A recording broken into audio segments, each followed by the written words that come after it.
Hi, my name is Mike Clover, and here today I'm going to talk about what not to do when buying a house. Now, I have had a list, a do's and don'ts letter that I send out, a list of items to avoid when buying a house. I've had it for years. And every buyer or refinance that I have come across my desk, they get a copy of this, and I ask them to read it, sign it, and date it. Well, in some cases, people still do some of that stuff. So hopefully a video will help. Some people learn better from videos, so I thought I would send this out to everybody. This is helpful for anybody, any realtor out there, other lenders. You're welcome to use it or use mine as a mock for your recordings. But here's some things you need to avoid when buying a house. First of all, don't quit your job. You'll be surprised how many people quit their job during a real estate transaction. That could create your loan to get denied. So do not do that. Don't quit your job. If you're going to take a new job, make sure it's acceptable and there's no issues with the new job. Okay? Get with your loan officer. Don't transfer money between accounts. This creates a paperwork chasing process, and if you can avoid extra work in the real estate transaction, I always recommend that. So don't transfer money between accounts, and if you have to, I know sometimes people have money in a savings account or in a stock that they're going to use for the transaction. You have to have a clear paper trail, but get with your loan officer before you do any of that. Don't make large deposits in your accounts being used for the transaction. So this is a huge problem for lenders. Deposits from your employer are fine, but cash deposits or gifts can cause your loan to be denied. So even money from the sale of a car could be an issue. Consult with your loan officer before depositing any money in an account being used to buy your new home, and also refinances. Okay?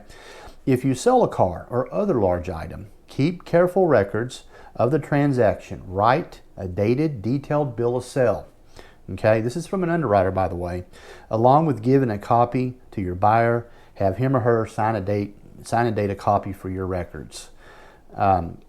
Obviously, if paid by check, make a copy of the check, then go and talk to your lender before doing anything with it. So before you even do any of this, talk with a lender, make sure that it's not going to cause a problem.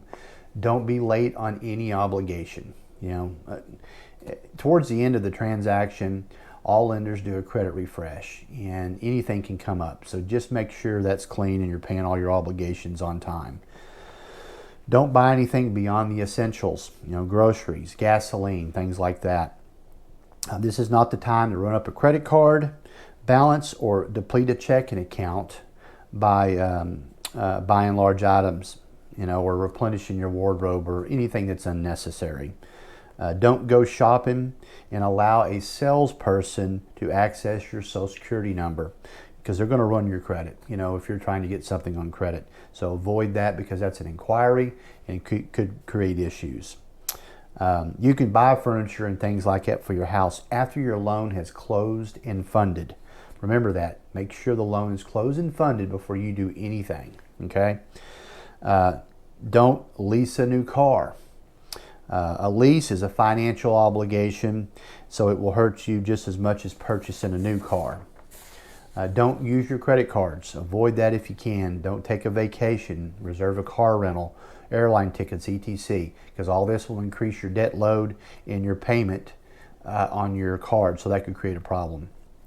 Don't pay off credit card balances without checking with your lender first. There are issues there that could take place. Okay, that could interfere with your reserve requirement if there is one. So if your card's got $5,000 balance on it and you pay it off and they need that $5,000 to approve you in savings, you could have a potential problem there. Don't open or close any credit accounts. This could lower your scores, and it's not a good practice. Don't co-sign for anybody. Huge issue out there. This is a bad idea under any circumstances. So do not co-sign. Here's some things you can do. That's not a problem. Do include all and any liabilities or debts on your application. Okay. Do include all documentation. Don't leave anything out with your application. And of course, if you have any questions about anything, you can always call me at 469-438-5587. And give me a call anytime, or you can email me at mike@mikeklover.com. So hopefully this will help anybody out there to help you avoid pitfalls in buying a house. I hope you find this helpful.